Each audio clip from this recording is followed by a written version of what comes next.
శుక్లాంబరధరం విష్ణుం శశివర్ణం చతుర్భుజం ప్రసన్నవదనం ధ్యాయేత్ సర్వవిఘ్నోపశాంతయేత్.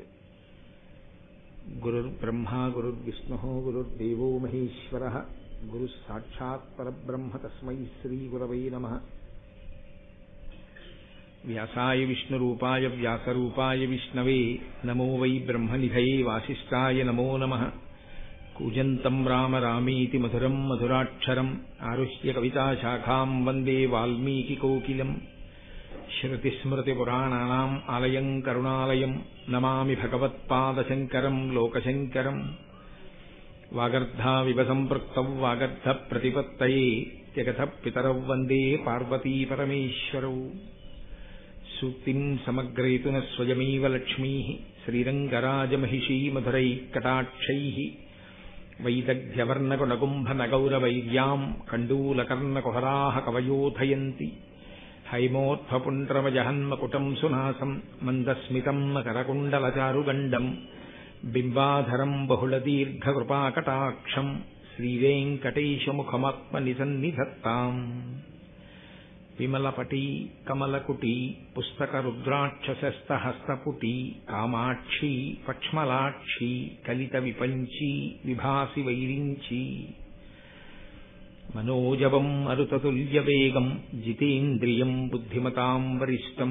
వాతాత్మజం వనరయూధముఖ్యం శ్రీరామదూతం శిరసా నమామి.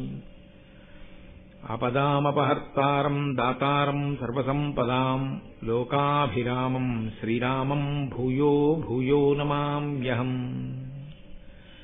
నారాయణం నమస్కృత్య నరం చైవ నరోత్తమం దేవీం సరస్వతీం వ్యాసం తతో జయముదీరయేత్. హరి ఓం. పరమేశ్వర స్వరూపైన సభకి నమస్కారం.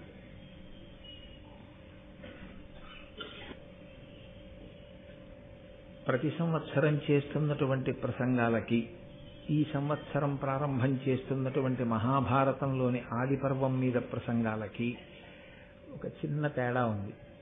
ఏమిటా తేడా అంటే, ఈ సంవత్సరం ఇప్పుడు ప్రారంభం చేస్తున్నటువంటి ఆది పర్వం మీది ప్రసంగాలు అయ్యప్ప స్వామి దేవాలయానికి మార్చి 5, 6, 7 తేదీలలో జరిగేటటువంటి మహాకుంభాభిషేకోత్సవంతో పాటుగానే పూర్తవుతాయి. కాబట్టి మనకి ఆ కుంభాభిషేకానికి జరగవలసినటువంటి ముహూర్తాన్ని, అలాగే ఆ కార్యక్రమం ఎలా జరిగితే బాగుంటుందో దాని విధి విధానాలన్నింటినీ నిర్ణయించి తానే స్వయంగా అధ్యక్షం వహించి ఆ కార్యక్రమాలన్నింటినీ కూడా ఆయన పర్యవేక్షణలో చేయించడానికి అంగీకరించి మహానుభావుడు వేదాన్ని ఊపిరిగా భావించినటువంటి బ్రహ్మశ్రీ కృష్ణావధానులు గారు అంగీకరించి ఆ కార్యక్రమాన్నంతటినీ నడిపించబోతున్నారు. ఇవాళ వారు సభకి రావడాన్ని నేను వ్యక్తిగతంగా వ్యాస భగవానుడే ఇవాళ వారి రూపంలో వచ్చి ఇక్కడ ఆసీనుడై భారతం యొక్క ఆది పర్వం ప్రసంగాల్ని ప్రారంభింపచేస్తున్నాడు అని నేను భావన చేస్తున్నాను. ఎందుకంటే వేదవ్యాస భగవానుడు ఈ జాతికి సూర్యుని వంటివాడు. నన్నయ్య గారు కూడా ఆయనని వర్ణన చేస్తూ ఆయన యొక్క వైభవాన్ని కీర్తిస్తూ అదే మాట అంటారు. సంసారం అనేటటువంటి చీకటిని తొలగతోయగలిగినటువంటి వాడు, ధర్మోపదేశం చెయ్యగలిగిన వాడు, పురుషార్థ సమన్వయాన్ని ఈ జాతికి అందించినటువంటి వాడు, వేదాన్ని విభాగం చేసినటువంటి వాడు, 18 పురాణములను ఈ జాతికి అందించినటువంటి వాడు, పంచమ వేదమైనటువంటి భారతాన్ని అందించిన వ్యాస భగవానుడు లేనినాడు మొత్తం అంతా కటిక చీకటే. అటువంటి మహానుభావుడైన వ్యాసుని యొక్క ఉచ్ఛిష్టము, వ్యాసోచ్ఛిష్టం జగత్సర్వం, ఆయన యొక్క ఉచ్ఛిష్టమే సమస్త వాంగ్మయము. అటువంటి వేదవ్యాస భగవానుని యొక్క స్పర్శతో కూడుకున్నదై కేవలము ఆయన చేత రచింపబడడం మాత్రమే కాదు, మహాభారతంలో అనేక ఘట్టాలలో వేదవ్యాస భగవానుడు స్వయంగా మనకి కనపడతారు. ఆయన కూడా అందులో ఒక ఆ కథా గమనమునందు, ఆ కథాక్రమమునందు ఒక ప్రధానమైనటువంటి వ్యక్తిగా నిలిచారు. ఎందుచేత అంటే ప్రధానమైన పాత్ర అన్నమాట వాడకూడదు. ప్రధానమైన పాత్ర అన్నమాట ఎక్కడ వాడాలి అని శాస్త్రాలు చెప్తున్నాయంటే, కల్పితమైన సాహిత్యమైతే, అంటే ఎక్కడో కూర్చుని ఏదో కాలక్షేపానికి ఏదైనా జరగనటువంటి విషయాన్ని జరిగినట్లుగా మీకు వర్ణించి చూపించగలిగినటువంటి ప్రజ్ఞాపాఠవంతో రచింపబడినటువంటి గ్రంథమైతే అందలి పాత్రలను అందులో ఆ కథాగమనంలో పోషించినటువంటి వ్యక్తిత్వములతో కూడినటువంటి ఆ పాత్రలు ఏమున్నాయో ఆ వ్యక్తులను పాత్రలు అని సంబోధిస్తారు. కానీ యథార్థముగా జరిగినటువంటి కథ, అందులో ఈషన్మాత్రము కల్పితం ఉండదు. ఏది జరిగిందో దాన్ని మాత్రమే రచన చేశారు, ఏది జరిగిందో దాన్ని మాత్రమే అందించారు. ఇతిహా అసం, ఇది ఇలాగే జరిగినది, ఇది ఇంకొకలా జరిగినది కాదు. ఇలా జరగలేదని నువ్వు అనుకుంటున్నావేమో, కాదు కాదు, యథార్థముగా ప్రతి అక్షరము ఇందులో ఎలా చెప్పామో అలాగే జరిగినది. కాబట్టే శ్రీరామాయణ రచన యందు వాల్మీకి మహర్షి ఒక వ్యక్తి. ఆయన కూడా ఆ కథాగమనంలో ఆయన కూడా తన వంతు ఆ వ్యక్తిత్వాన్ని అందులో పోషించి కథకి పూర్ణత్వాన్ని సాధించి పెట్టారు. అలాగే మహాభారత రచన చేసినటువంటి వేదవ్యాసుడే మహాభారత కథాగమనమునందు కూడా ఒక గొప్ప స్థితిని పొంది ఎప్పుడెప్పుడు కథాగమనము వైక్లభ్యమును పొందుతూ ఉంటుందో అప్పుడప్పుడు ధార్మికమైనటువంటి స్థితిలో మళ్ళీ ఆ వంశముల కొనసాగింపుకి, ధర్మం నిలబడడానికి తనదైనటువంటి పాత్ర, తనదైనటువంటి కృషి, తనదైన సహాయం అందచేస్తూ ఒక వ్యక్తిగా కథాగమనంలో నిలబడినటువంటి స్థితి. అందుకే వేదవ్యాస భగవానుడు లేనినాడు అసలు మనకి మహాభారతం కాదు, వేద విభాగం కాదు, అష్టాదశ పురాణములు కాదు, బ్రహ్మసూత్రములు కాదు, ఇవి ఏవీ అందేటటువంటి అవకాశం లేదు.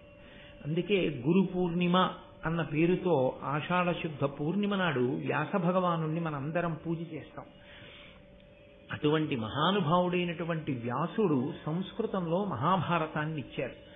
మహాభారతము అన్న మాట ఒక్క భారతానికి మాత్రమే అన్వయం. రామాయణానికి కానీ భాగవతానికి కానీ ఈ మహత్ శబ్దాన్ని ప్రయోగం చేయరు. మహారామాయణము అని కానీ మహాభాగవతము అని కానీ అనరు. ఒక్క మహాభారతము అన్న మాట దేనికంటారంటే ఒక్క భారతానికే అంటారు. ఎందువల్ల అలా అనవలసి వచ్చింది అంటే భారతము అన్న మాటలోనే భారము నిక్షేపింపబడి ఉంది. గ్రంథము భాగవతం కన్నా, శ్రీరామాయణం కన్నా చాలా విస్తృతి పొందినటువంటి స్థితిలో ఉంటుంది. అనేకమైనటువంటి శ్లోకాలు, 100,000 శ్లోకాలతో కూడుకున్నటువంటి మహోత్కృష్టమైనటువంటి ఇతిహాసము మహాభారతం. బరువుకి సంబంధించినంత వరకు అలాగే ఉంటుంది. 18 పర్వాలు. పర్వము అంటే కణుపు అని ఒక అర్థం. 18 పర్వములతో కూడుకున్నదై కొన్ని వేల మంది వ్యక్తులు అందులో కనపడుతూ ఉంటారు. ఇన్ని ఆఖ్యానములు, ఇన్ని ఉపాఖ్యానములు, ప్రతి చిన్న విషయాన్ని కూడా ఎక్కడ విస్మరించకుండా అందజేస్తాడు వ్యాస భగవానుడు.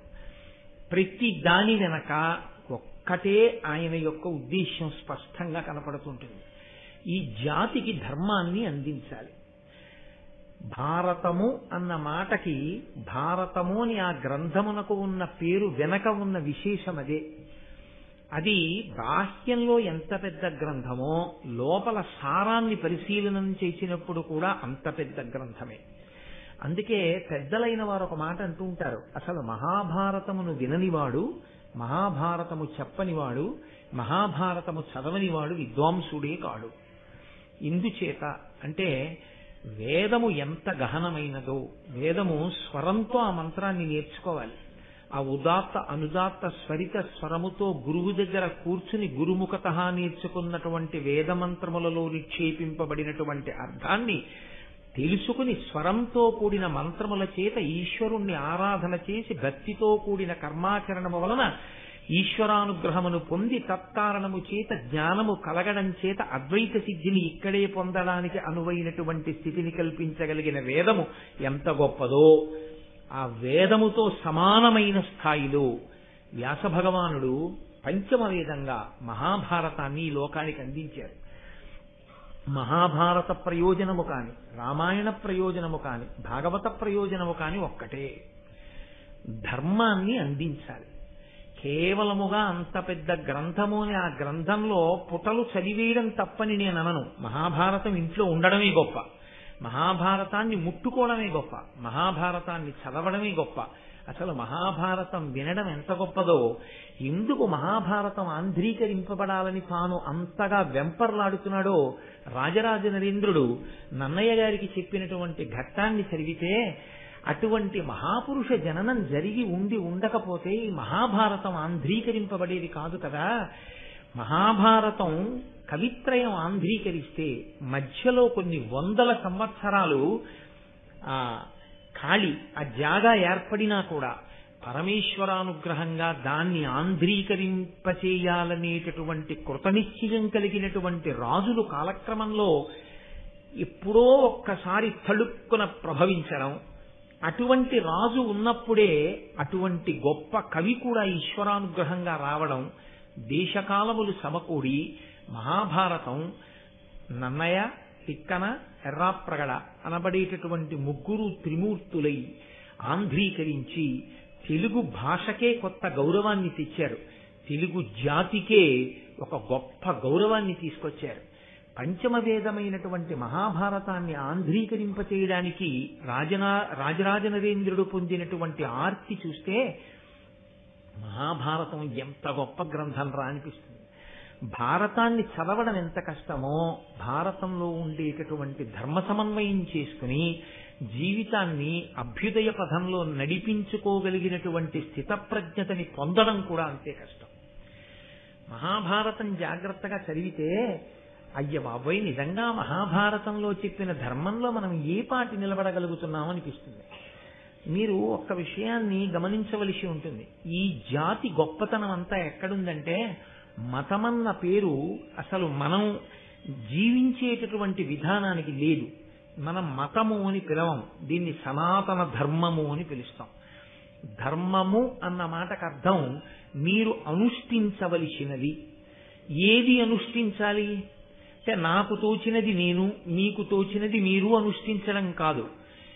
ఏది మీరు నేను కూడా కాలముతో దేశముతో సంబంధము లేకుండా ఎప్పుడూ అందరూ అనుష్ఠించి తరించవలసి ఉంటుందో, ఏది అనుష్ఠించడం చేత మారని సత్యమును మీరు ఎరుకలోకి తెచ్చుకోగలరో అలా మీరు ఆచరించవలసినటువంటి ఆచారకాండగా వేదంలో చెప్పుకొస్తూ జ్ఞానమును పొందడానికి కావలసిన సోపానములనన్నింటినీ ఇచ్చినటువంటి ఈశ్వరుని యొక్క ఊపిరియే వేదంగా నిలబడింది.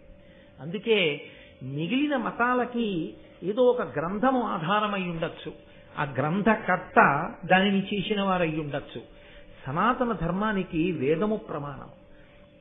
ఆ వేదము అపౌరుషేయము, దాన్ని ఎవ్వరూ రచించినది కాదు, అది ఈశ్వరుని ఊపిరి. నేను మీతో తరచుగా ప్రస్తావన చేస్తూ ఉంటాను, నేను ముందరా నా ఊపిరి ముందరా అని అడిగారనుకోండి, అది ఎవ్వరూ చెప్పడం సాధ్యం కాదు.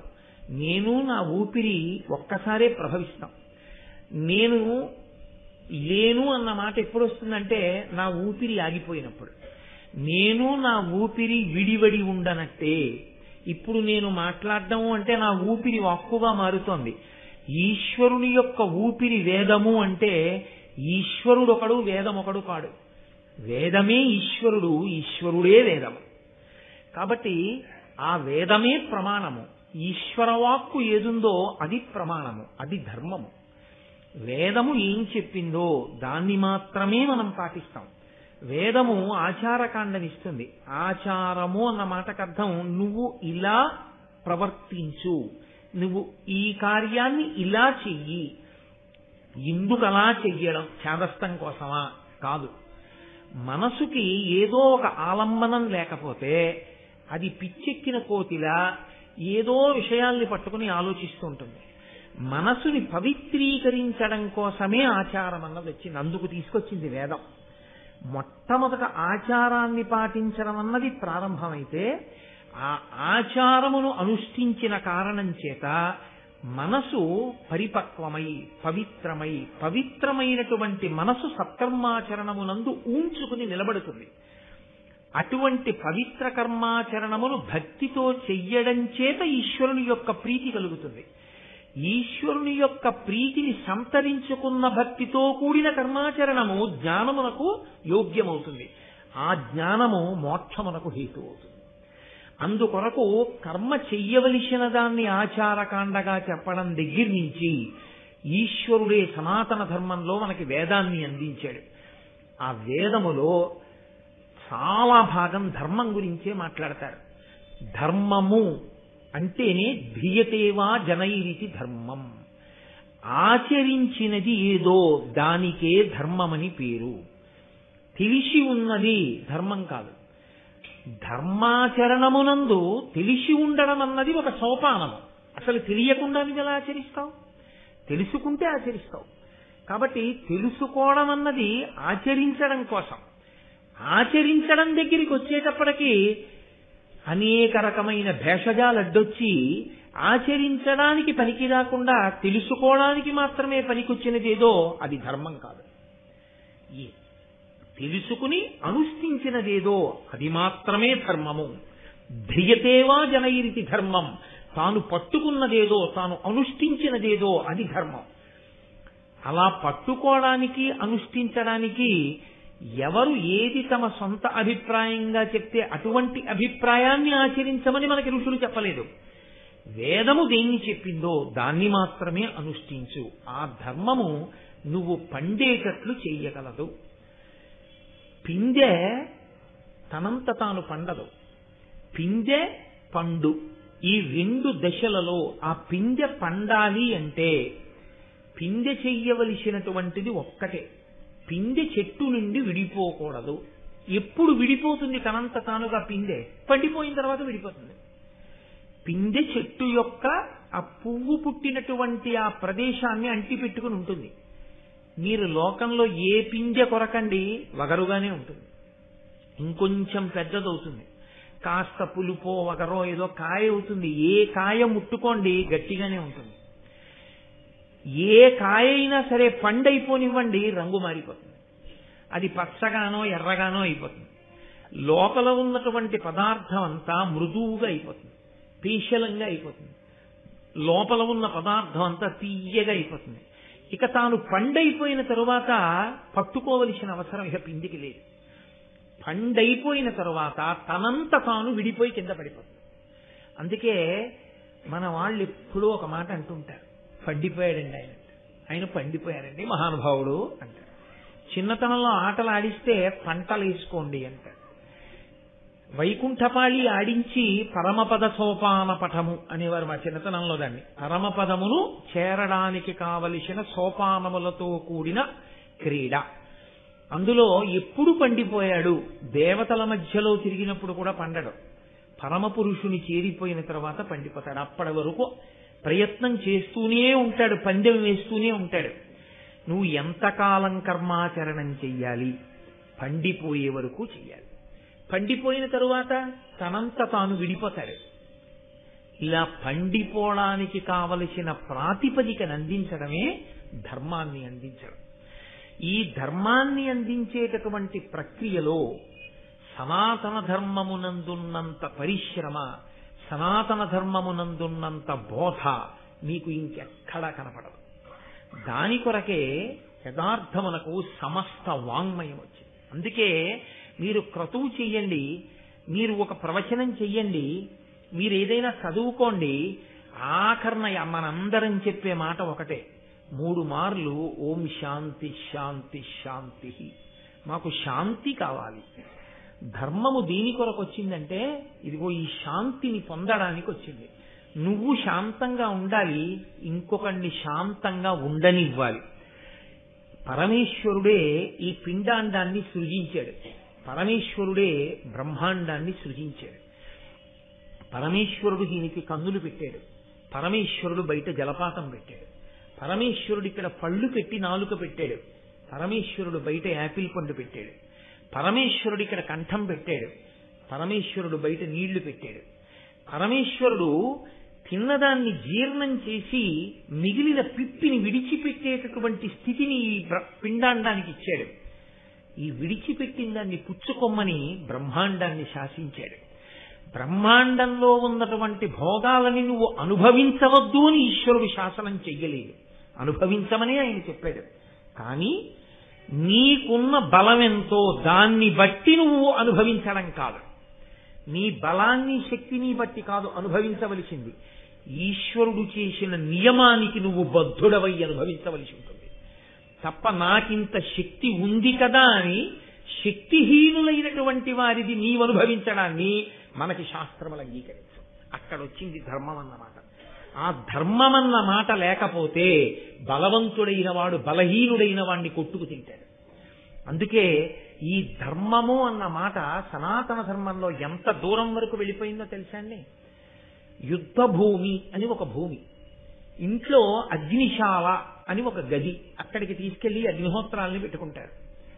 పూజ గది ఒక గది, పడక గది ఒక గది. మీ ఇంట్లో మీరు విభాగం చేసుకున్నట్టే యుద్ధం చెయ్యవలసి వస్తే ఈ దేశంలో యుద్ధ భూమి అని వేరొక భూమిని నిర్ణయం చేశారు. అక్కడికెళ్ళి యుద్ధం చేసేవారు. యుద్ధ భూమి ఎక్కడ ఉండాలి?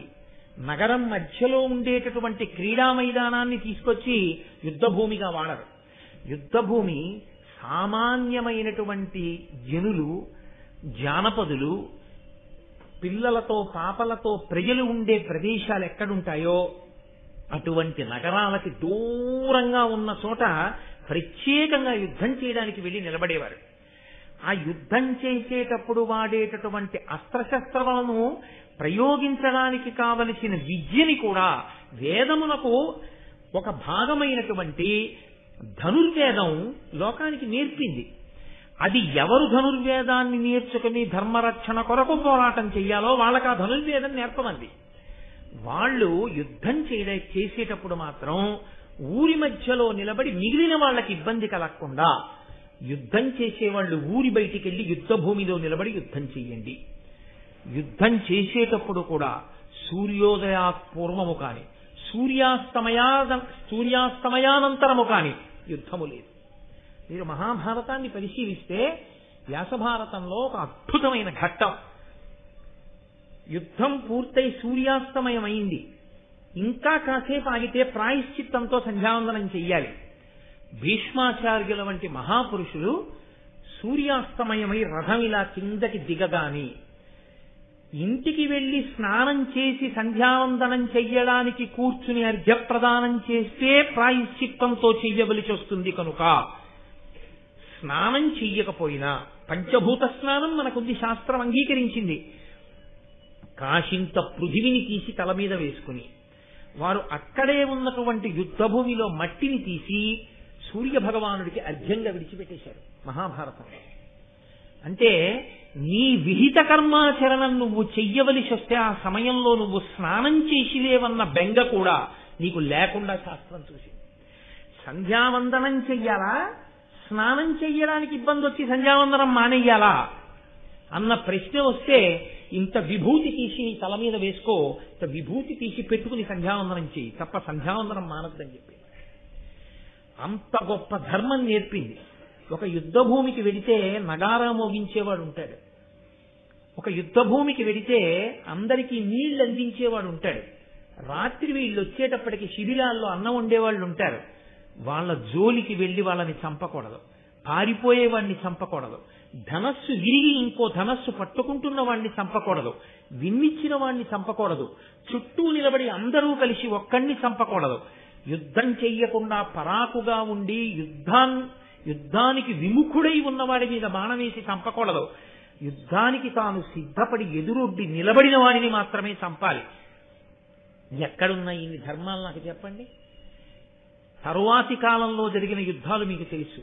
అమాయకులైనటువంటి ప్రజలు, ఏ పాపం తెలియని వాళ్ళు రాత్రుళ్ళు నిద్రపోతుంటే నగరాల మీద తీసుకొచ్చి బాంబులు వీసినటువంటి ఘన చరిత్ర మిగిలిన చోట్ల ఉంటే యుద్ధ భూమి యందు పాటించవలసిన ధర్మాన్ని కూడా చెప్పి అలాగే సంధ్యావందనం చేసి అలాగే యుద్ధం చేసినటువంటి జాతికి వారసత్వం మనది.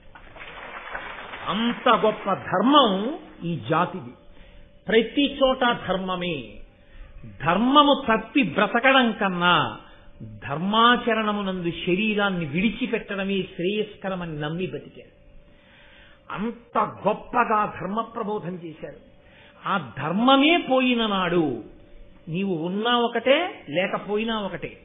కాబట్టి ఆ ధర్మాన్ని 1కి 10 మార్లు లోకానికి బోధ చెయ్యాలి. ప్రతి వారికి ధర్మాన్ని అందించాలి. ఈ అందించడం కోసం వచ్చినటువంటి మహోత్కృష్టమైన ఇతిహాసమే మహాభారతం. భారతము భరతవంశమునకు సంబంధించిన కథ అని ఒక ప్రతీతి కాదు. మీరు జాగ్రత్తగా ఆలోచిస్తే భా అంటే కాంతి, భా అంటే కాంతి అన్న అర్థమే మీరు వేరొక రకంగా చూస్తే జ్ఞానమే కాంతి. జ్ఞానము అన్నది కలిగితే ఆ జ్ఞానమన్న కాంతి యందు యథార్థమైన వస్తువు కనపడుతుంది. ఆ కాంతి లేకపోతే చీకట్లో దొంగకి తేడా తెలియనట్లు, త్రాటికి పాముకి తేడా తెలియనట్టు, అజ్ఞానమనేటటువంటి కాంతి కలగనంతసేపు సత్య వస్తువుకి అసత్య వస్తువుకి భేదం గోచరించదు. కాబట్టి అటువంటి సత్య వస్తువు ఎరుకలోకి రావాలి అంటే జ్ఞానమనేటటువంటి కాంతి కలగాలి. ఆ జ్ఞానమనేటటువంటి కాంతి కలగాలి అంటే నా ఒంట్లో బలం ఉంది కదా అని నేను భోగం అనుభవించకూడదు.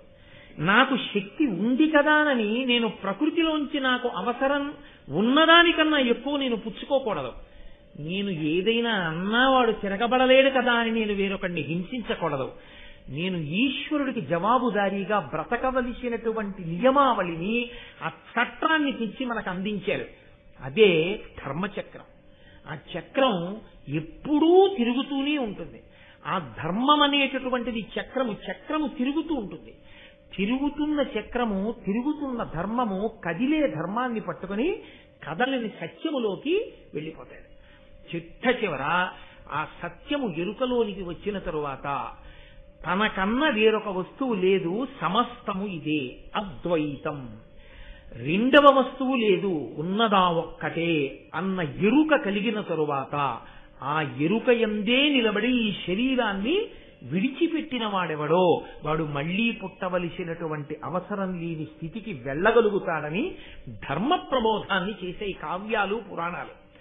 అందులో ఆ జ్ఞానమునందు రథ అంటే రమించాలని కోరుకునే వాళ్ళు ఎవరున్నారో మాకు ఆ జ్ఞానము కావాలి, ఆ జ్ఞానమును పొందడానికి మేము ధర్మాన్ని ఆచరిస్తాం, మాకు ఆ ధర్మం తెలుసుకోవాలనుంది, మేము ధర్మాన్ని పట్టుకుంటాం అని కోరుకున్న వాళ్ళు ఎవరున్నారో అటువంటి వాళ్ళందరి కోసం ఆనాడు మహానుభావుడైనటువంటి వ్యాసుడు భారతాన్ని మనకి అందించాడు.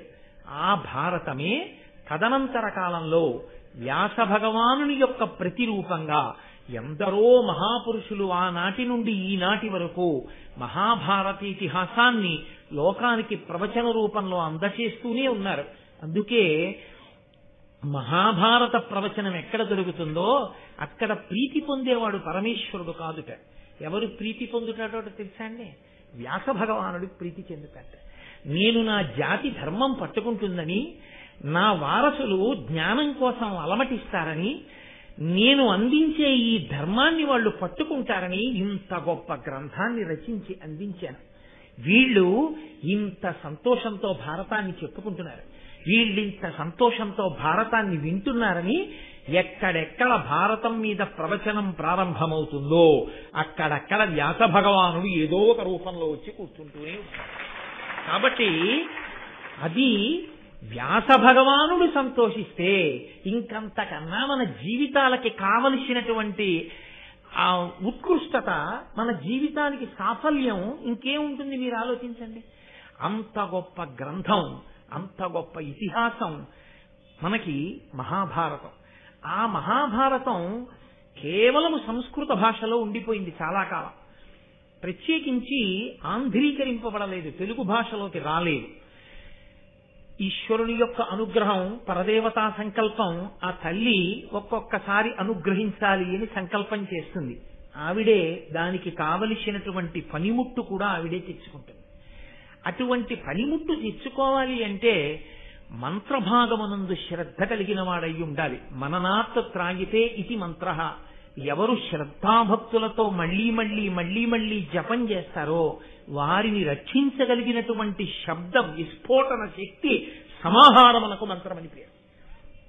విస్ఫోటనము చేయగలిగినటువంటి బీజాక్షరములను తీసుకొచ్చి సమాహారంగా కూర్చి దానికి అధిష్టానమైనటువంటి ఋషిని దేవతని నిర్ణయించేసి వేదంలో ఈశ్వరుడు దాన్ని మనకు అందిస్తే అటువంటి మంత్రము మీద నమ్మకంతో విశ్వాసంతో ఎవడు నిలబడి ఆ మంత్రాన్ని అనుష్ఠిస్తాడో అటువంటి వాడు ఆ మంత్రము యొక్క శక్తిని పొంది తాను భూలోకంలో నడయాడుతున్నటువంటి ఆ మంత్ర శక్తియే ఆ రూపంలో తిరుగుతున్న వ్యక్తిగా మారి ఉంటాడు.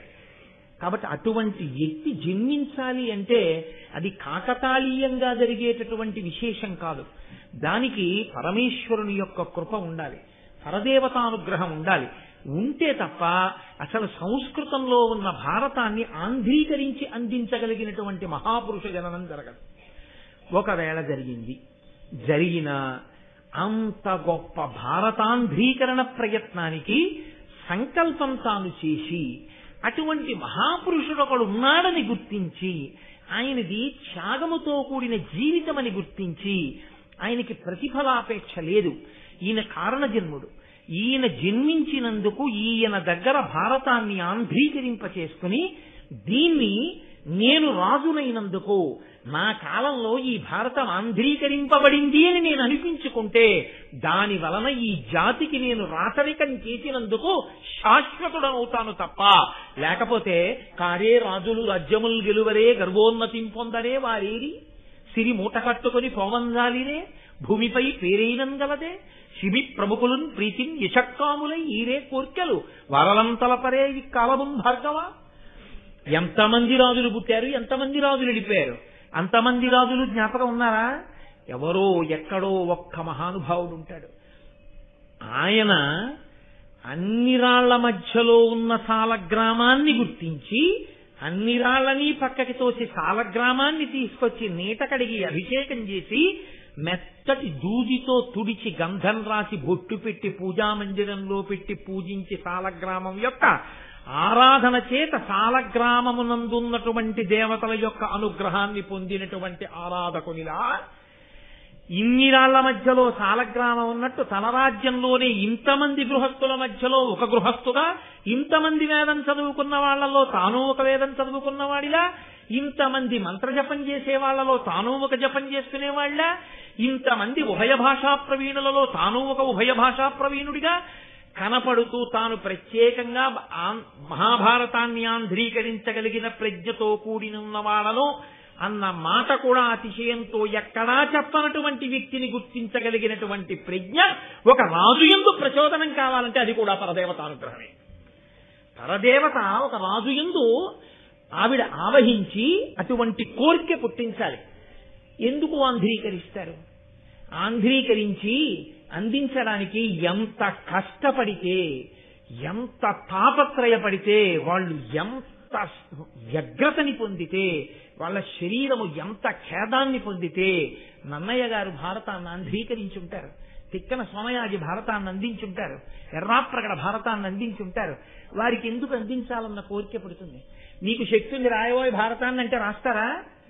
భారతాన్ని ఎందుకు ఆంధ్రీకరింపబడాలని కోరుకుంటున్నాడో ఆయన నోటితో ఆయన చెప్పినప్పుడు ఆయన తోడి తనకున్నటువంటి స్నేహ విశేషం చేత ఆయన శీలాన్ని విచారణ చేసినటువంటి సమర్థుడైన ఆంధ్రీకరించగలిగినటువంటి కవి రూపంలో భూమి మీద తిరుగుతున్నటువంటి ఈశ్వరుని యొక్క ప్రజ్ఞా విశేషము కలిగినటువంటి ఆ కారణ జన్ముడు రాజు చెప్పిన మాట యథార్థమని గుర్తించి ప్రచోదనాన్ని పొందితే ఆ సంతోషంతో ఆనందంతో త్యాగేనైకే అమృతత్వమానసహు ఇవాళ నేనందించేటటువంటి ఈ భారతం రాబో కాలంలో ఇన్ని కోట్ల మందిని తెరింపచేస్తుందో, ఎంతమందికి ధర్మాన్ని అందిస్తుందో, కాబట్టి నేను ఆంధ్రీకరించవలసిందే అని తనకున్నటువంటి పాండితీ ప్రకర్షని, తనకున్నటువంటి ప్రజ్ఞా విశేషాలని రంగరించి ఘంటం పట్టుకుని ఆంధ్రీకరించి వాళ్ళు ఏమీ కోరకుండా ఆ భారతాన్ని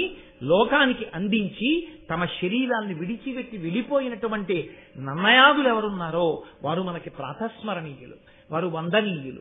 వారికి నమస్కరించకపోతే మనకి ఋషి రుణం తీరదు. పుట్టుకతో ఋషి రుణం ఉంది మనకి. అంతటి మహాపురుషులైనటువంటి వారు కేవలంగా ఇవాళ అన్నయ్య గారు ఏదో ఆదిపర్వం సభాపర్వం కొంత భాగం చేసి శరీరాన్ని విడిచిపెట్టేస్తే వెంటనే తిక్కన గారు ఆయన శరీరాన్ని విడిచిపెట్టిన ఉత్తర క్షణంలో మిగిలింది నేను పూర్తి చేసేస్తానండి అని అందుకున్న వాళ్ళు లేరు. మళ్లీ అటువంటి సమర్థుడు పుట్టాలి అంటే మళ్లీ కొన్ని 100 సంవత్సరాల వ్యత్యాసం వచ్చేసింది. మళ్లీ తిక్కన గారు పుట్టినప్పుడు మళ్లీ తిక్కన గారిలోని ప్రజ్ఞని గుర్తించగలిగినటువంటి ఇంకొక రాజు రావాలి.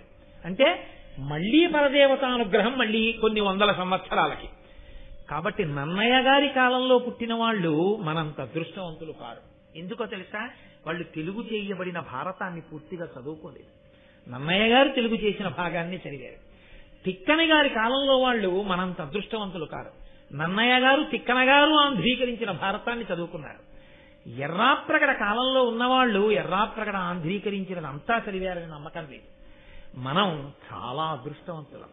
ఎందుకంటే నన్నయ్య గారు తిక్కన గారు ఎర్రాప్రగడ గారు ఆంధ్రీకరించి మనకి ఇచ్చేస్తే మనం వెళ్లి తాళపత్రాల్ని తీసుకొచ్చి ఘంటం పట్టుకుని వ్రాసుకుని ప్రతిని కూడా తెచ్చుకోక్కర్లేదు. ఇలా వెళ్లి అలా ద్రవ్యాన్ని ఇస్తే ఇలా మనకి గ్రంథం వస్తే ఆ గ్రంథాన్ని పట్టుకుని హాయిగా కాలు మీద కాలు వేసి కూర్చుని చదువుకోగలిగినటువంటి, అయ్యో లోకం ఇలా అయిపోయింది, వీడు కింద కూర్చుని ఓ చాపేసుకుని చొక్కా విప్పుకుని ఉత్తరీయం వేసుకుని పరమ పవిత్రమైన పంచమవేదం రా ఇది అని చదవగలిగిన రోజులు పోయి చదివితే చాలని ఈశ్వరుడు ఆ స్థితిలో అనుగ్రహిస్తున్నాడు.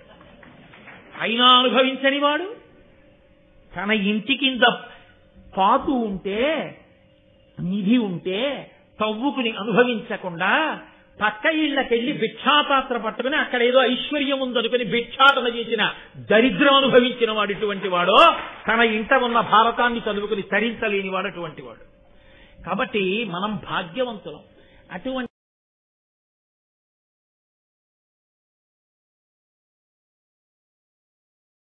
ఆంధ్రీకరించడం ప్రారంభించిన తిక్కన సోమయాజి మొదలైన వారికి మార్గదర్శకుడై మహాభారతాన్ని ఇలా ఆంధ్రీకరించవచ్చు అన్న మార్గాన్ని తెలియచేస్తూ తరువాతి కాలంలో ఆంధ్రదేశంలో వచ్చినటువంటి అనేక రకములైనటువంటి రచనా ప్రక్రియలకు కావలసినటువంటి విధి విధానములకు కావలసిన సౌకర్యాన్ని మహాభారతంలో తాను ఆంధ్రీకరించినటువంటి భాగంలో చూపిస్తూ మీకు నేను అక్కడక్కడ దానికి సంబంధించిన విశేషాలను చూపిస్తాను. ఇప్పుడు నేను కేవలం నన్నయ్య గారి కవిత్వంలో ఆదికవి శబ్దం ఎలా అన్వయం అవుతోంది అని ఉదాహరణలు చూపించడం కన్నా ఆదిపర్వ ప్రసంగంలోనే నేను మీకు అక్కడక్కడ అటువంటి ఉదాహరణలు చూపించే ప్రయత్నం చేస్తాను. ఆయన ఈ భారతాన్ని ఆంధ్రీకరించారు.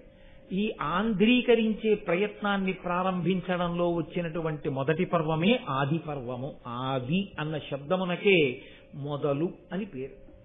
సంస్కృత భారతమునందు కూడా వ్యాస భగవానుడు రచించినటువంటి భారతంలో మొదటి పర్వం ఆది పర్వమే. ఆ పర్వాల పేర్లు అలాగే ఉన్నాయి. అలాగే ఉంచి అలాగే ఆంధ్రీకరించి తీసుకొచ్చారు.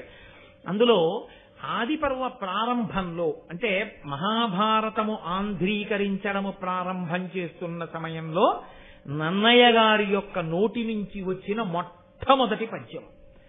ఆ పద్యాన్ని ఆయన తెలుగులో రచించలేదు. దాన్ని ఆయన సంస్కృత భాషలోనే రచన చేశారు. కారణం ఒక్కటే, మనకి దేవతారాధన అని ఒక మాట ఉంది. దేవతారాధనము అంటే భగవంతుణ్ణి ఆరాధించుట. ఏమి మనమే జాతీయ భాష అని ఒక భాషను పెట్టుకుంటున్నామే, రాష్ట్ర భాష అని రాష్ట్రాలు ఒక భాషను పెట్టుకుంటున్నాయే, ఎవరి భాష మీద వాళ్ళకంతంత మక్కువ ఉంటుందే. ఈశ్వరుడు కూడా ఒక నిర్ణయం చేశాడు. ఆరాధన యందు నామములు చెప్పుకోవడంలోనూ భగవంతుణ్ణి స్మరించడంలోనూ భజన చేయడంలోనూ మీరు ఇందులో చేస్తున్నారన్న దానితో సంబంధం ఉండదు. కానీ వైదికమైనటువంటి ఆరాధనా విధాన ప్రక్రియ యందు సంస్కృత భాషను మాత్రమే ఉపయోగిస్తారు. అందుకే శ్వేతవరాహ కల్పే అంటాం తప్ప తెల్ల పంది కల్పే అని దాన్ని మళ్ళీ అనువాదం చేసి పూజలో ఎక్కడా ఉపయోగించరు. సంస్కృత భాషలోనే ఉంటుంది. భారతాన్ని ఆంధ్రీకరించడం అనేటటువంటి మహోజ్వలమైన ప్రక్రియని ప్రారంభం చేస్తూ నన్నయ్య గారు దేవతామూర్తుల యొక్క ఆరాధన, ఆ త్రిమూర్తుల యొక్క అనుగ్రహం నాకు కలగాలి అని సంస్కృతంలోనే ప్రారంభించారు. సంస్కృతంలో ప్రారంభించడం తెలుగు భాషకేదో తక్కువతనం చేసినట్టుగా భావించకూడదు. సంస్కృతం తల్లి వంటిది. తాను ఎంత గొప్పవాడైనా కావచ్చు, కానీ తనని కన్న తల్లి తాను చదువుకున్నంత చదువుకున్నది కాకపోవచ్చు. తనని కన్న తల్లి తానిప్పుడు ఎంత ఐశ్వర్యవంతుడో ఆమె అంత ఐశ్వర్యవంతురాలు కాకపోవచ్చు. తానిప్పుడు ఎంత అందంగా ఉన్నాడో తన తల్లి అంత అందంగా అంత పటుత్వంతో శరీర సౌష్ఠవంతో లేకపోవచ్చు. అయినా అమ్మ అమ్మే. అమ్మ కనబడితే నమస్కరించడమే అసలు అవతల వారి వ్యక్తిత్వానికి నిదర్శనం. కాబట్టి ఆ సంస్కృత భాషలో మొట్టమొదటి పద్యాన్ని చేసి ఆ త్రిమూర్తుల్ని గౌరవించి ఆ త్రిమూర్తుల యొక్క శక్తి స్వరూపాల్ని కూడా స్తోత్రం చేయడం నన్నయ్య గారి యొక్క పరిణతికి నిదర్శనం. కాబట్టి ఆయన మొట్టమొదటి పద్యాన్ని ప్రారంభం చేస్తూ శ్రీవాణీ గిరిజాశ్చిరాజ దదతో వక్షో ముఖాంగేషు ఏ లోకానాం స్థితిమావహంత విహతాం స్త్రీపుంసయోగోద్భవాం తే వేదత్రయమూర్తయ త్రిపురుషా సంపూజితావస్సురైః భూయాసు పురుషోత్తమాంబుజభవ శ్రీకంధరాశ్రేయసే అంటూ మొదలుపెట్టారు. అందులో శ్రీ వాణి గిరిజ. శ్రీ అంటే లక్ష్మి. కవితాపరంగా శ్రీకారంతో ప్రారంభం చేయడం చాలా చక్కటి సంప్రదాయం, శుభప్రదమైనటువంటి ప్రారంభం. కాబట్టి శ్రీకారంతో ప్రారంభం చేశారు. శ్రీ లక్ష్మీదేవి, వాణి సరస్వతి, గిరిజ పార్వతీదేవి.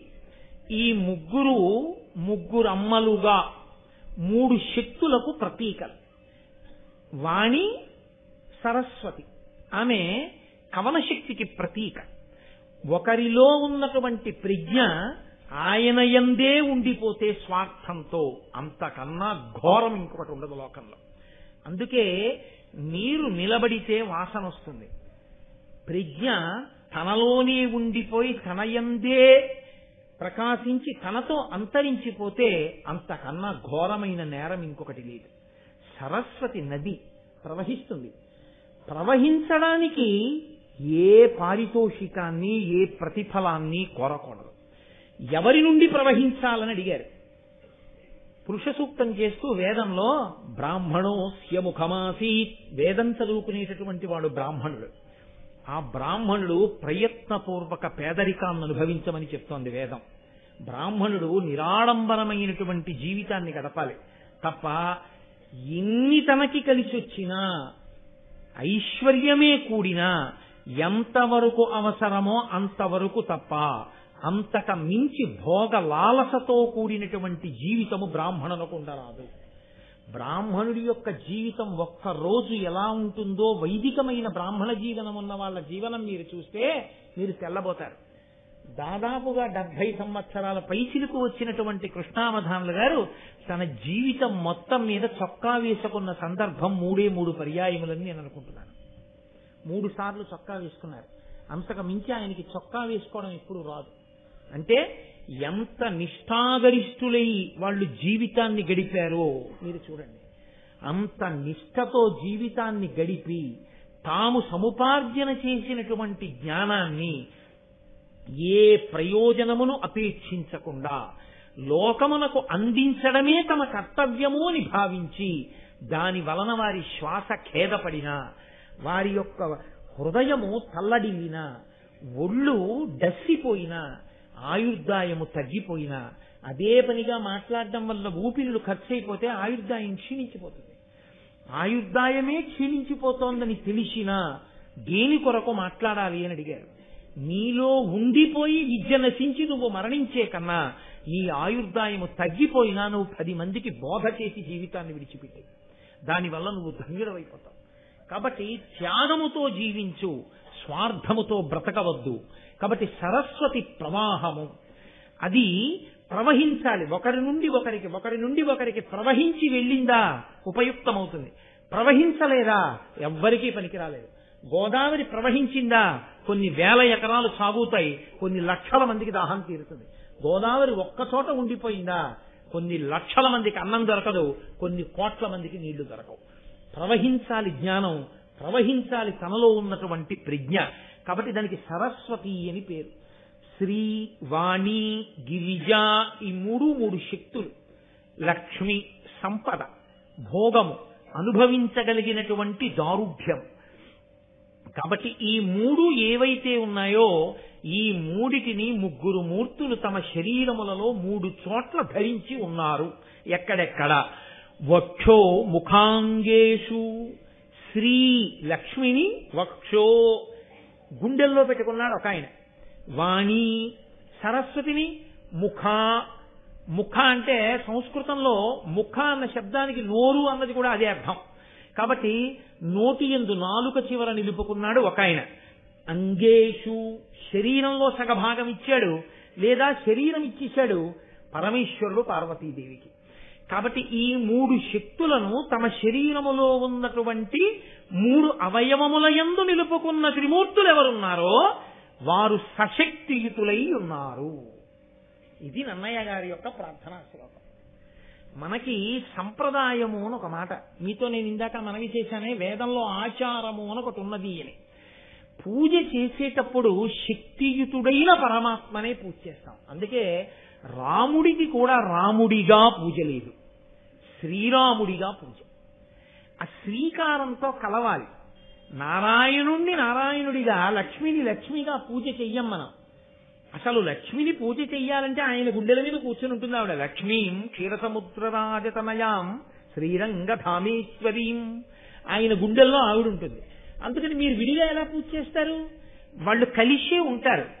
ఈ కలిసి ఉండడం ఉన్నదే, ఈ సశక్తియుతంగా ఉండడం ఉన్నదే, ఇది ఉండరులు కలిసిమెలిసి ఉండడం ఆ కుటుంబ జీవనాన్ని తెలియచేస్తుంది. అందుకే శంకర భగవత్పాదులంతటి వారు శివానంద లహరి చేస్తే నిత్యాయ త్రిగుణాత్మనే పురజితే కాత్యాయని శ్రేయసే సత్యాయ ఆద్య కుటుంబిని అంటారు. ఆద్య కుటుంబిని, మొదటి కుటుంబి అని పిలిచారు పరమశివుణ్ణి.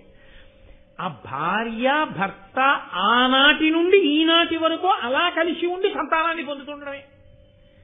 కలిసి ఉండి సంతానాన్ని, వాళ్ళు బిడ్డల్ని కన్నారు, వాళ్ళ బిడ్డలకు బిడ్డలు పుట్టారు, వాళ్ళ బిడ్డలకు బిడ్డలు పుట్టారు, వాళ్ళ బిడ్డలకు బిడ్డలు పుట్టారు. అలా వంశం తామర తంపరగా ఆచంద్ర తారార్కం వెడుతూనే ఉండాలి. ఒక పక్క గురు పరంపర వెడుతుండాలి, ఒక పక్క వంశములు వెడుతుండాలి. తప్ప ఎక్కడో అక్కడ వంశము తంతువుగా వర్ధిల్లకుండా ఆగకూడదు. అలా వెడుతూనే ఉంటుంది. అలా వెడుతూ ఉండడం అనేటటువంటి ఈ సత్సంప్రదాయానికి నాంది పలికినటువంటి మా ఆరాధ్య దైవములైన 3 మూర్తులున్నారే, వారు సశక్తియుతులు. ఆచార రహస్యాన్ని చెప్తున్నారు నన్నయ్య గారు. సనాతన ధర్మమునందు పక్కన శక్తి స్వరూపం లేని పురుష స్వరూపాన్ని కాని, కేవలము పురుష స్వరూపం కాకుండా స్త్రీ స్వరూపంగా ఉండి పురుష స్వరూప స్పర్శలేని స్వరూపాన్ని కాని మనం పూజ చెయ్యం. ఎప్పుడూ కూడా అమ్మవారితో కూడిన అయ్యని, అయ్యతో కూడిన అమ్మని, వాళ్ళిద్దరినే మనం పూజ చేస్తాం. అందుకే శంకర భగవత్పాదులు శ్రీశైల పర్వతం మీద అసుర సంధ్య వేళలో నడిచి వెళ్ళిపోతున్నప్పుడు ఆయనకి కనపడిన ఒక నల్ల మద్ది చెట్టు కల్లుకున్న తెల్లని మల్లెపూలు పూసినటువంటి ఒక తీగని చూసి కూడా ఆయన పార్వతీదేవి చేత ఆలింగనము చేసుకోబడిన పరమేశ్వరుని యొక్క లింగ స్వరూపాన్ని దర్శనం చేసి కీర్తించారు. సంధ్యారంభ విజృంభితం శృతిశిరస్థానాంతరాధిష్ఠితం సప్రేమ భ్రమరాభిరామ సకృత్సద్వాసనాశోభితం భోగీంద్రాభరణం సమస్త సుమన పూజ్యం గుణావిష్కృతం సేవే శ్రీగిరిమల్లికార్జున మహాలింగం శివాలింగితం అంటారు. శివా అంటే పార్వతీదేవి. ఆవిడ చేత ఆలింగనము చేసుకోబడినటువంటి శివలింగము ఇదిగో నాకు ఈ తెల్లని మల్లెతీగ చేత అల్లుకోబడిన ఈ నల్లమద్ది చెట్టులో దర్శనమిస్తోంది అని స్తోత్రం చేశారు. కాబట్టి ఇద్దరిని కలిపి ఆరాధిస్తాం. నన్నయ్య గారు అంటున్నారు, శ్రీవాణీ గిరిజాశ్చిరాయ దదతో వక్షోముఖాంగేషు. చిరాయ దదతో, ఎప్పటి నుంచి ధరించారు ఇలా? ఎప్పటి నుంచో, చాలా కాలం నుంచి. ఇవాళ కలుసుకోవడం, దెబ్బలాడుకోవడం, ఎల్లుండి విడాకులు ఇచ్చుకోవడం ఈ జాతి సంప్రదాయం కాదు. ఈ జాతి ఆచారం ఎప్పుడూ కలిసి ఉండడమే. ఒకసారి తాళి కడితే ఇక ఆ జన్మకు ఆమెయే భార్య, ఒకసారి తాళి కట్టించుకుంటే ఆ జన్మకు ఆయనే భర్త. ఇద్దరి మధ్య ఘర్షణకి ఏ ఏ ప్రాంతములుంటాయో ఆ ప్రాంతముల యందు ఇద్దరూ రాజీపడి జీవితాన్ని సమన్వయంతో 2 బండి చక్రాలు కలిసి రథాన్ని నడిపినట్టు నడుపుకోవడమే తప్ప ఘర్షణ పడి విడిపోవడం అన్నది విడాకుల మాట తెలియని ఏకైక జాతి ప్రపంచ పటంలో భారత జాతి. కాబట్టి అంత గొప్పది. కాబట్టి స్థిరాయ దదతో వక్షో ముఖాంగేషు ఏ లోకానాం స్థితిమావహంత విహతాం. ఈ లోకమునంతటినీ కూడా రక్ష చేసేటటువంటి ఆ ముగ్గురు మూర్తులున్నారే, ఆ ముగ్గురు మూర్తులు మా తల్లులైనటువంటి ఆ ముగ్గురితో కలిసి ఉంటారో వాళ్ళు స్త్రీ పుంసయోగోద్భవాం. ఆ స్త్రీ పురుష యోగ కారణము చేత ఇదిగో ఈ జనించిని ప్రవర్తిల్లినటువంటి ఇంతమంది జనులున్నారు. కాబట్టి మా అందరికీ వారు ముగ్గురు తల్లిదండ్రులు. ముగ్గురుగా కనపడేటటువంటి ఆ ఒక్కటైన పదార్థం ఉన్నది, అది సృష్టికర్తగా, స్థితికర్తగా, ప్రళయకర్తగా ప్రకాశిస్తోంది. అదిగో అటువంటి ఆ స్వరూపానికి నమస్కారం చేస్తున్నాను. తే వేదత్రయమూర్తయ స్త్రీపురుష, వాళ్లే వేదత్రయంగా ఈ లోకంలో ఉన్నారు. నేను మీతో మనవి చేశాను, వేదం ఒకటి, ఈశ్వరుడు ఒకటి కాదు. ఆ సామవేదము రుక్ ఎజ్, అధర్వణ వేదం తదంతర్భాగం అవుతుంది ఆ అందులో ఉన్నటువంటి మంత్రభాగం తిరగడం చేత. కాబట్టి శంకర భగవత్పాదులు కూడా అందుకే వేదత్రయీ అంటూ ఆ మూడు వేదములు అన్న మాటతోటే స్తోత్రం చేస్తారు పరమేశ్వరుణ్ణి.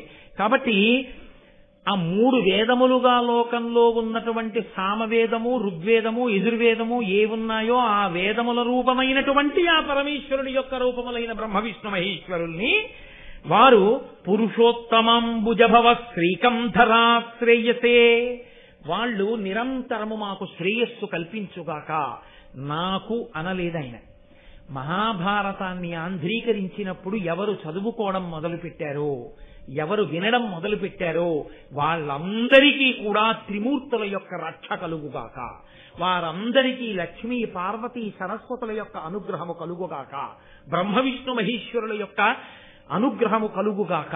కాబట్టి మాకు అంటూ పురుషోత్తమ అంబుజభవ, పురుషోత్తముడు అన్న మాట శ్రీ మహావిష్ణువుది, మహాదేవుడు అన్న మాట పరమశివుడిది.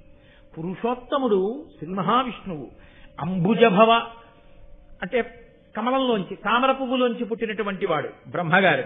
శ్రీకంధరా శ్రేయసే, శ్రీకంధర అంటే శ్రీ అంటే విషం, కంధర అంటే కంఠమునందు పెట్టుకున్నవాడు, కంఠమునందు హాలాహలములు పెట్టుకున్నటువంటి పరమశివుడు.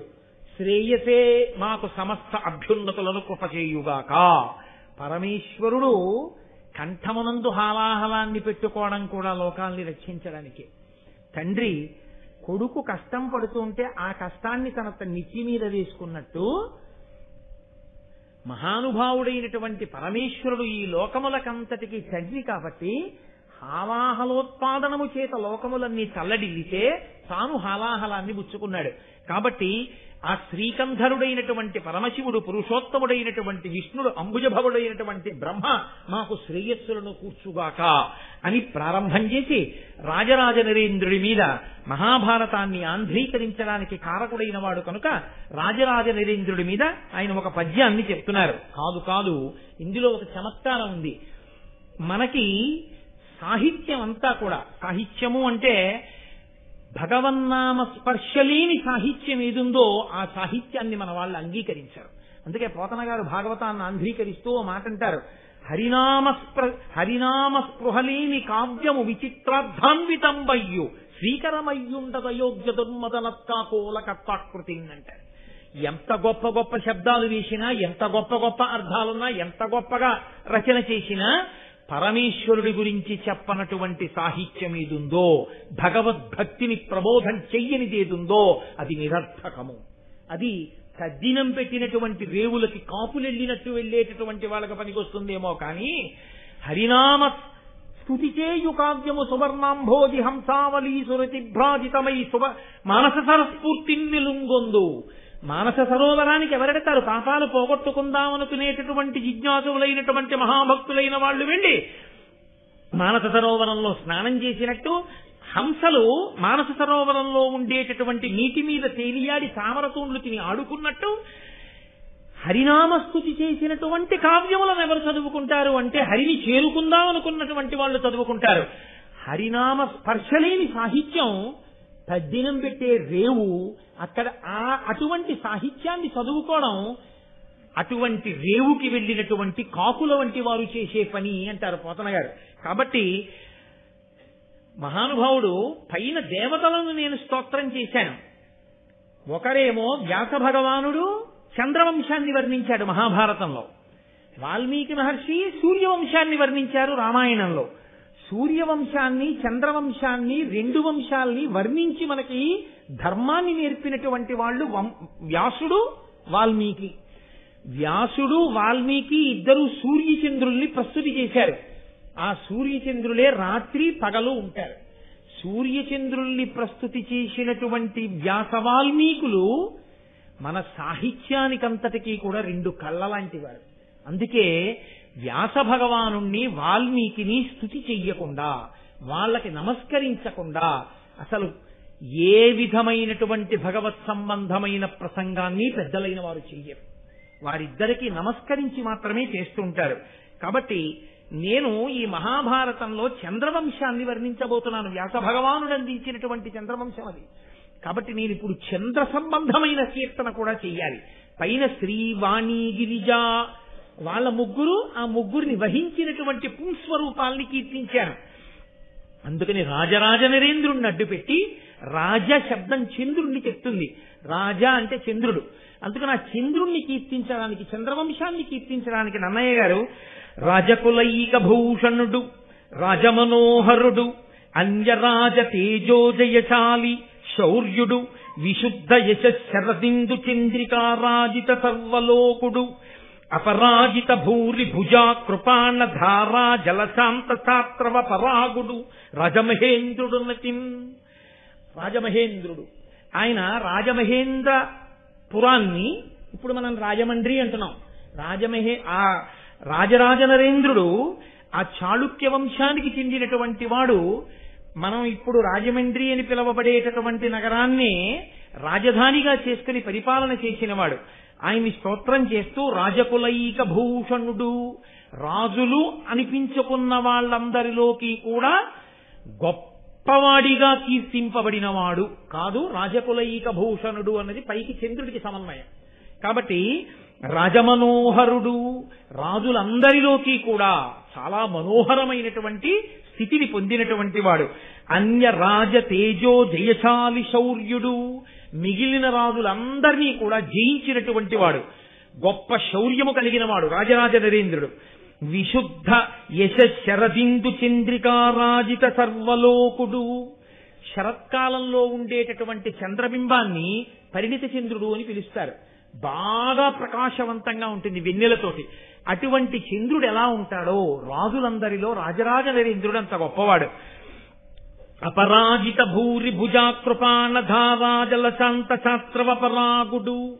ఆ రాజరాజ నరేంద్రుడు పట్టుకున్నటువంటి ఆయన యొక్క ఖడ్గధారల చేత కారినటువంటి రక్తధారల చేత శత్రువుల యొక్క ఉద్రేకమనబడేటటువంటి ధూళి అణిగిపోయినటువంటి వాడు.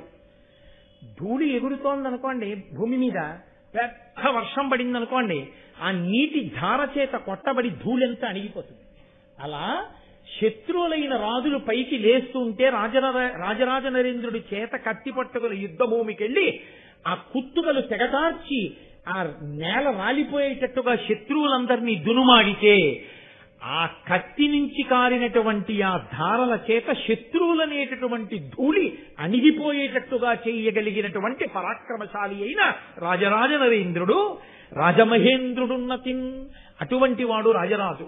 ఆ రాజరాజ నరేంద్రుడిని కీర్తించి విమలాదిత్యతనూజుడు విమల విచారుడు కుమార విద్యాధరుడు ఉత్తమ చాళుక్యుడు వివిధాగమ విహిత శ్రముండు తుహినకరుండరుకాంతిన్.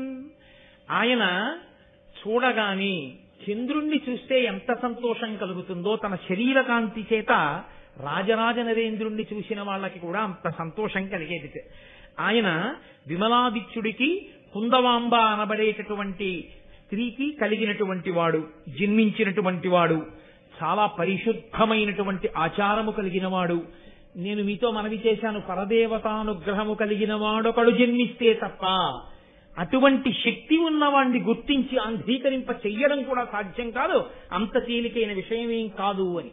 కాబట్టి కుమార విద్యాధరుడు ఉత్తమ చాళుక్యుడు. సుబ్రహ్మణ్యేశ్వర స్వామి వారు దేవసేనకంతటికి అధిపతి అయి రాక్షసుల్ని ఎలా దునుమాడతాడో అలా అటువంటి పరాక్రమము కలిగి శస్త్రాస్త్ర విద్యా నైపుణ్యము కలిగినటువంటి వాడైన వాడు, లేదా సుబ్రహ్మణ్యేశ్వర స్వామి వారి ఆరాధనా విధానమనందుండేటటువంటి తంత్రముల యందు నిష్ణాతుడైనటువంటి వాడు. వాళ్ళు గొప్ప శివభక్తులు ఆ చాళుక్యులందరూ. కాబట్టి వివిధాగమ విహితశ్రముండు, అనేకమైనటువంటి ఆగములు తెలిసిన్నటువంటి వాడు. అటువంటి రాజరాజ నరేంద్రుడు ఒకానొక నాడు సభలో గొప్ప పండితుల్ని కవుల్ని అందరినీ కూర్చోపెట్టుకుని వాళ్ళతో మాట్లాడుతుండగా సంస్కృతంలో ఉన్నటువంటి భారతం గురించి ప్రస్తావన వచ్చింది. ఆయనకి భారతం వినడం అంటే చాలా ఇష్టం.